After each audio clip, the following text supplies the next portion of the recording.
فاطمه اینم شاید که بمردم مثل ایرزه کم ایرزان کلتکش و سر ایرزان ندارم اینم تانی دو گشت و تلبندانی سیغلای نی بیرون میشناسم نی روغن میشناسم نی ارد میشناسم نی دیل خواب دیگه چای رو شیرنی که اون جای کشته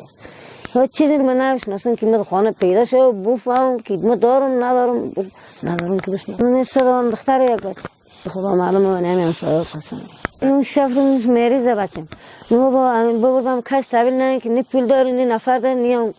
قصهش کسی قصه نشیدی خودم چی میخوایم خودم برین میخوایم خودم رقم میخوایم خودم چای میخوایم شیرینی میخوایم صابون میخوایم سخک میخوایم خدا معلومه ندارم میطلبونم همش یعنی چی خواب آرد میخوایم انتر دیگه کنه تا میفهمین که همین زمستون سخته و همین الله مریض خسته دیرو انتر هم برای ثواب تا هم چیز کمک میخوایم کمک کنیم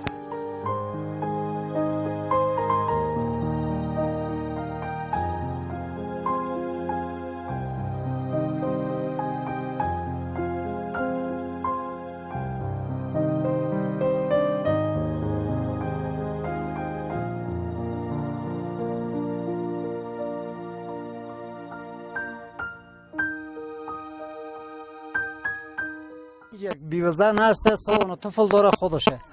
دو خدای مردم شوری که یک ماه یا ایلا 40 روز میشه اینمی به در این مؤسسات میگرده میگه 20 روپیه یا 30 روپیه روز میگه پیدا میکنم میبرم عریضه نوشته میکنم اون نمیفهم یا دولت میبره بر کجایی که میبره گم میشه ما چون چی رقم قانونی یا چی رقم دوزش می چیزی گفته نمیتونم اونجا نیام پیشش اینمی حالتی که طفلکای از توان ازی رو ما نداریم که عملی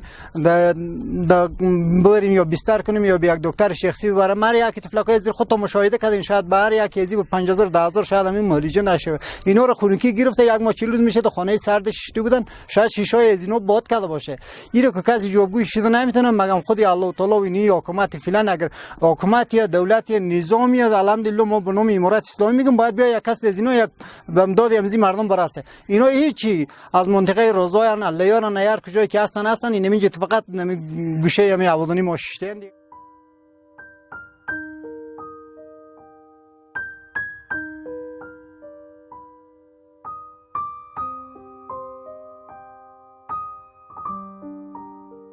مشکلات از خانواده خودتون مشاهده کردیم که اللهش مریضه خودش هم تو نداره در بدر میگرده استاد بگرده بازار میگرده و شهر میگرده باز باری آخر هم یک کلم نون بگرد خودش مسئر شد میشه کسی میتیه کسی نمیتیه یا گوشنوی توشنه هم اینجا میغلطه یک کلم همسایه دیگه اگه طلب کنه یک نونی یا یک کلم وقتی کسی بیتیش کسی نتیش نم گوشنه دیگه کوشش میکنیم انشالله که بیشتر دمو خانواده که نیازمنده خانواده که واقعا محتاجه کوشش میکنیم که انشالله کمک خود فوری دو برسونیم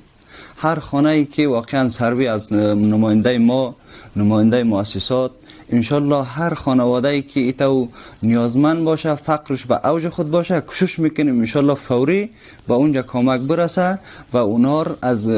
مواجه شدن مثلا به مرض یا خنکی یا سمسم نجات بدیم در ضمن مردم زیادن بعد از روی ای که فقر زیاده خانواده فقیر زیاده شاید تو جای بعضی ها بمانن تو جای بعضی ها از سروی بمانن مثلا دیگه سروی نشوه یا به مشکلاتش رسیدگی نشوه دیگه فقط این معول میشه به مؤسسات کمکاش زیاد کنه مؤسسات دیگه جامعه جهانی در این باره توجه کنه کمکاشو برسانه انشالله 100% از ما در این باره سستی و چی کسالت نمیآید ما فعلا به جدی بسیار به شدت به کار خود ادامه میتیم و به همین روندی که کار میکنیم با مؤسسات معول میکنیم کار خود انشالله پیش میبریم